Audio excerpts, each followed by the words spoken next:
What, accident? হ্যাঁ, truck এসে পিছন থেকে ধাক্কা মেরে চলে গেছে। গড, লোকটা বেঁচে আছে না মারা গেছে? এখনো বেঁচে আছে, তবে আলটিমেটলি সার্ভাইভ করতে পারবে কিনা বলা যাচ্ছে না। এরকমই একটা ঘটনা আমি সাসপেক্ট করেছিলাম। সাসপেক্ট করেছিলে? Then why didn't you take precaution? তুমি জানো না যে লোকটা একমাত্র আমাদের সম্বল? আমি সাসপেক্ট করেছিলাম বলেই কিন্তু বেশ কিছুদিন যাবত ওকে আমি শ্যাডো করছিলাম, কিন্তু ঘটনাটা এত তাড়াতাড়ি ঘটে যাবে ভাবতে পারিনি। যাক, আলটিমেট কিন্তু আমি হাসপাতালে আনতে পেরেছি। কোন হাসপাতালে? স্পন্দনে, ডক্টর মুখার্জি আন্ডারে। Again you have done the wrong thing. তুমি জানো না যে সবচেয়ে বড় শত্রুর এখানে থাকতে পারে? আমি জানি, কিন্তু আমার কিছু করার ছিল না। আমি যদি নার্সিংহোমে নিয়ে যেতাম এবং ডাক্তারকে কল দিয়ে আনতাম, তাহলে অনেক দেরি হয়ে যেত। সেটা হয়তো তুমি ঠিক করেছো, কিন্তু তুমি যে বললে না যে লোকটা যদি মারা যায়। আমাদের এখন হোপফুল থাকতেই হবে। ডক্টর মুখার্জি আপ্রাণ চেষ্টা করছেন। হ্যাঁ, আর একটা কথা, আপনি কিন্তু ডক্টর মুখার্জিকে এ ব্যাপারে কোনো কথা বলবেন না, কারণ আমাদের এক্সপোজ হয়ে যাবার ভয় থাকে। ওই ট্রাকটার নাম্বারটা নিয়েছো? নিয়েছি। থানায় খবর দিয়েছো? ফোন করে দিয়েছি, আমি নিজে যাইনি, কারণ আমি চাই না এটা নিয়ে জানাজানি হোক। সেটা ভালোই করেছো। আর এখন তো আমাদের কিছু করার নেই এখন, but to pray for Sudhanya Dutta. এখন আমাদের অপেক্ষা করে থাকতে হবে লোকটা বাঁচে কি না।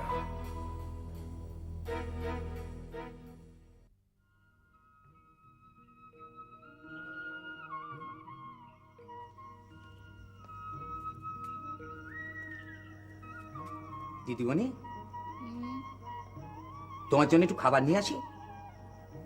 না, ভাল লাগছে না, খাবো না। তাহলে চারটি ওই ড্রাই ফ্রুট নিয়ে আসি, ওই শুকনো খেজুর, আঙুর আর যেন কি সব বলে ওগুলো আমি না না না দিনুদা, আমি এখন খাবো না গো। আচ্ছা, তাহলে একটা কাজ করি, তা আপেল সেদ্ধ করে জলটা ফেলে দিয়ে তারপর চটকে নিয়ে আসি।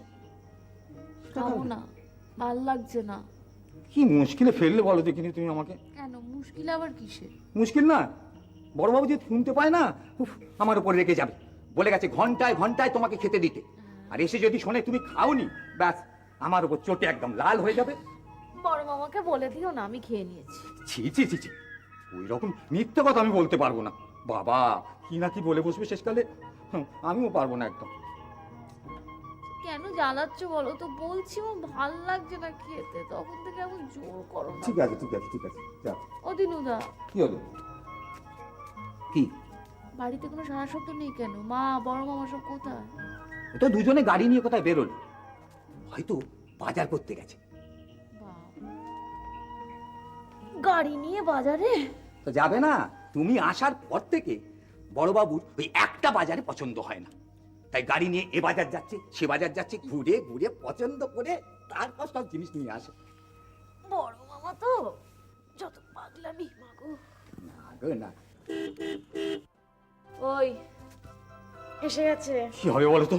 কি মুশকিলে ফেললে, হ্যাঁ আমার উপর তো খুব চটে যাবে। দেখো তুমি খাওনি, শুনলে আমার দাঁত খিচুনি দেবে। কিচ্ছু দাঁত খিচুনি দেবে না, তুমি আমার কথা শোনো। তুমি বড় বাবাকে আমি বুঝিয়ে বলবো কোন, আমি খেয়ে নি যে তুমি শুধু আমার কথা হ্যাঁ বলে যাবে, আর তোমায় কিচ্ছু বলতে হবে না না, জানতে পারলে কি হয়ে যাবে বুঝতে পারছো না তুমি।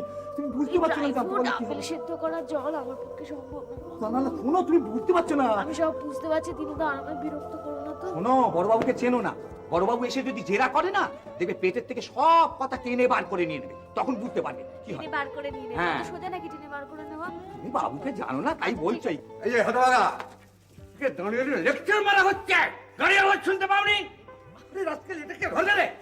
আমি তো হ্যাঁ, যাও।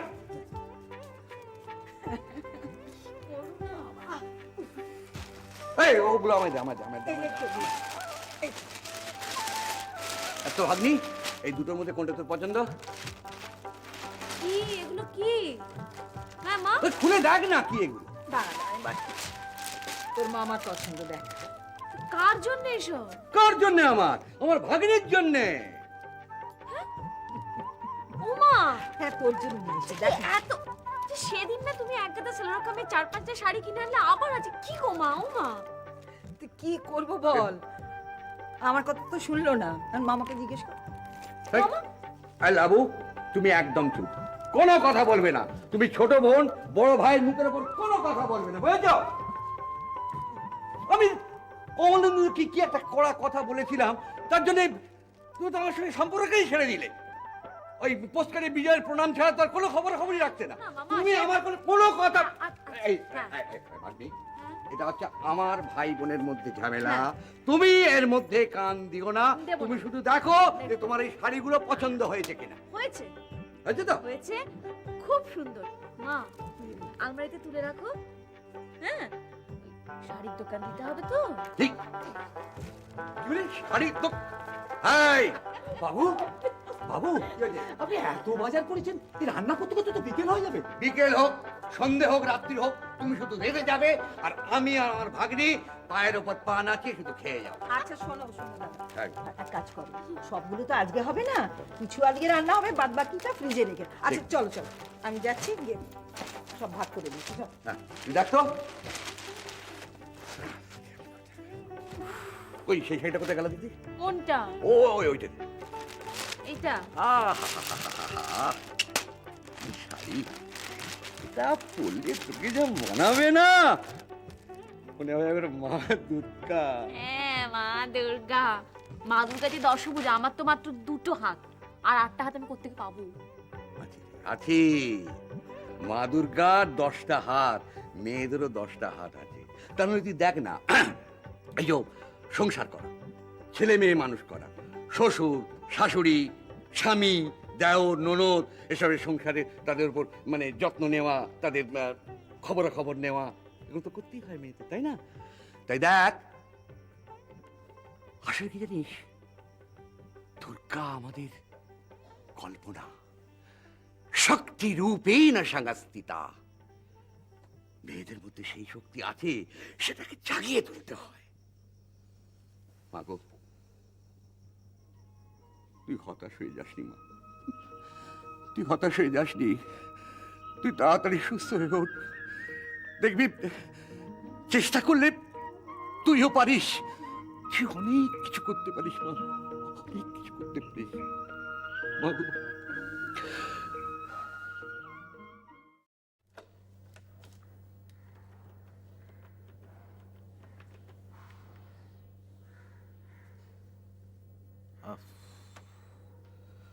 আরে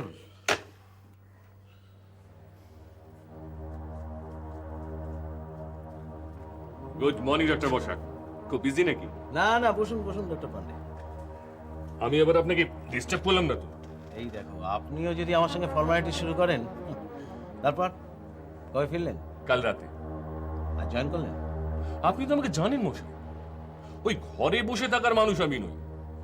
তবে আজকে ওই পেশেন্ট দেখা ঝামেলা যাব। অ্যাকচুয়ালি এই কদিন তো চেম্বার অ্যাটেন্ড করতে পারিনি, সব আবার রিঅর্গানাইজ করে নিতে হবে। যাক, এই এতদিন বাদে হাসপাতালে পা দিয়েই তো আমি একবারে স্টান্ট হয়ে গেলাম মশাই। মানে জাস্ট 10টা দিন আমি ছুটিতে ছিলাম, এর মধ্যে এত সব কাণ্ড হয়ে গেছে। শুনলাম যে ডাক্তার রায়ের এখন ওই ফিশ আউট অফ ওয়াটার অবস্থা। সেটা আপনি ঠিকই শুনেছেন। ওর মতো একজন ডাক্তার, যে নিজেকে অলমাইটি গড বলে ভাবতে অভ্যস্ত, তার হাতে পেশেন্ট মারা যাচ্ছে। Is it believable? হ্যাঁ, এতদিন আনবিলিভেবল ছিল, তবে এখন বিলিভেবল, কারণ এই ঘটনাটা বাস্তবে ঘটেছে। এই জন্য একটু আশ্চর্য হয়ে যাচ্ছে। ডাক্তার পাইনের কাছে সবটা শোনার পর তো আমার ওই জাগে বলে একেবারে হতবাক অবস্থা। একজন সাধারণ পেশেন্ট, তার ওই সুগারটা টেস্ট না করেই ইনসুলিন ইনজেক্ট করে দিলেন, আর তাতে সে মারা গেল। এটা তো এক ধরনের ক্রাইম। ক্রাইম তো বটে, তবে উনি অবশ্য ওনার ফেভারে অনেক সাফাই গাওয়ার চেষ্টা করছেন, তবে অত সহজে পার পাবেন বলে মনে হয় না। মনে হচ্ছে কেসটার পেছনে আপনি কোনো রহস্যের আঁচ পাচ্ছেন। কিন্তু এই রকম একজন হুঁশিয়ার ডাক্তার এই রকম একটা সিলি মিস্টেক করবেন, কি ব্যাপার বলুন তো? ব্যাপারটা আমাকে খোলসা করে বলবেন তো? আপনি তো জানেন, I always love to do my own little things. And I am also not mistaken. আমার মনে হচ্ছে এই ছোট্ট ঘটনাটার পেছনে আপনার একটা খুব বড় ভূমিকা রয়েছে। তা কিছুটা আছে। সে কি মশাই, আমি তার কিউরিওসিটি ধরে রাখতে পারছি না। Please please start the story.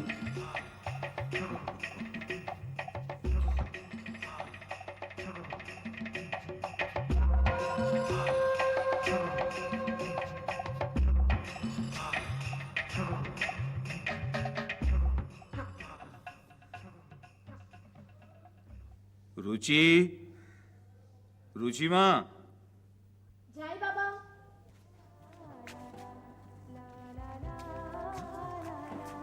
বাবা, আজ অফিস যাবে না? না রে মা, আজকে অফিসের ফাউন্ডেশন ডে, কেউ কোনো কাজকর্ম করবে না, সবাই নানান রকম অনুষ্ঠান নিয়ে ব্যস্ত থাকবে। তো তুমি কেন গেলে না? আগে তো দেখতাম এই দিনটাতে তুমি সবচেয়ে বেশি মেতে উঠতে। মনে আছে একবার দিদি আর আমাকে নিয়ে গেছিলে? থাক, ওসব কথার আর কোনো প্রয়োজন নেই।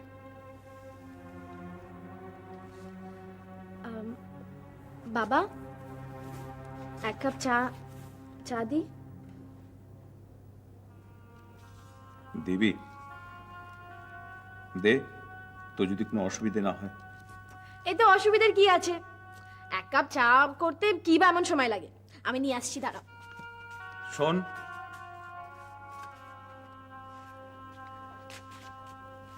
এখানটা বস, তোর সঙ্গে আমার কয়েকটা কথা আছে। হস্টেলে ফিরে যাচ্ছিস কবে? হস্টেলে? আমি তো এখন ভেকেশনে আছি, আর পরে পরীক্ষার জন্য এখনো 3 মাস বাকি। তো ভাবছিলাম যে পড়াশোনাটা এখানে করেই না, তারপর না হয় পরীক্ষার হঠাৎ সময়। এই ব্যবস্থাটা কেন? হুম হুম আমার জন্য? আমাকে এখানে দেখাশোনা করার কেউ নেই বলে? এতে আমার কোনো অসুবিধা হচ্ছে না। সুবিধে অসুবিধার কথা হচ্ছে না রুচি। আমি তোকে ব্যাঙ্গালোরে পড়তে পাঠিয়েছিলাম দুটো কারণ। প্রথমত, তোর মেরিট আছে, you can achieve a highly educated career in your life. আর দ্বিতীয় কারণটা হলো এই পাড়াটা, এই নোংরা পরিবেশ থেকে আমি তোকে দূরে সরিয়ে রাখতে চেয়েছিলাম। আমি চাইনি যে তুইও তোর দিদির মতো একটা বাজে ছেলের পাল্লায় পড়ে জীবনটাকে একেবারে শেষ করে ফেলিস। দিদি একটা ভুল করেছে বলে আমিও যে একই ভুল করব তার? ভুল? আমি তাকে বারবার নিষেধ করেছি, এমনকি তার বাইরে বেরোনো আমি রেস্ট্রিক্ট করতে চেয়েছি, কিন্তু একটা কথাও সে আমার শোনেনি। যার ফলে সারা জীবন এখন তাকে পস্তাতে হচ্ছে। তা কেন? একটা অসুখে পড়েছিল, সেরে উঠেছে। এখন ও নিশ্চয়ই ওর ভবিষ্যতে ভাবনা ভাববে, একটা পথ বেছে নেবে। ওর সামনে আর কোনো পথই খোলা নেই, পড়ে পড়ে পস্তানো ছাড়া। বেশ, তো সেটা তাহলে ওকেই ভাবতে দাও। ও তো তোমার ঘাড়ের বোঝা হয়নি। কি বললে? ভুল কি বলেছি আমি? তুমি দিদির জন্য এমন কি করেছো, আর এখনই বা কি করছো? কাজেই এত ভাবনা নাই বা ভাবলে? দুপাতা পড়তে শিখে অনেক কিছু বুঝে গেছো দেখছি। যাকে শোনো, ভ্যাকেশন শেষ হলে তুমি হস্টেলে ফিরে যাবে, এখানে থাকার কোনো প্রয়োজন নেই। ঠিক আছে, আমি মাকে ফোন করে দেখব। না, কাউকে কোনো ফোন করার প্রয়োজন নেই। সে কে? হ্যাঁ, সে এ বাড়ির কে যে তাকে জানাতে হবে? কিচ্ছু প্রয়োজন নেই।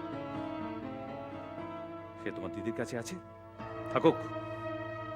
সে যখন এই বাড়ি ছেড়ে চলে গেছে, তখন এই বাড়ি সম্পর্কে মতামত দেওয়ার কোনো অধিকারই তার নেই। একটা কথা বলি বাবা, কিছু মনে করো না। প্রত্যেক মানুষের নিজের ইচ্ছে আছে, স্বাধীন মতামত আছে। তুমি যদি মনে করো যে সকলে তোমার ইচ্ছে মতো চলবে, তাহলে খুব ভুল ভেবেছো। তুমি মানো কি না মানো, এই কথা না বলে আমি পারলাম না।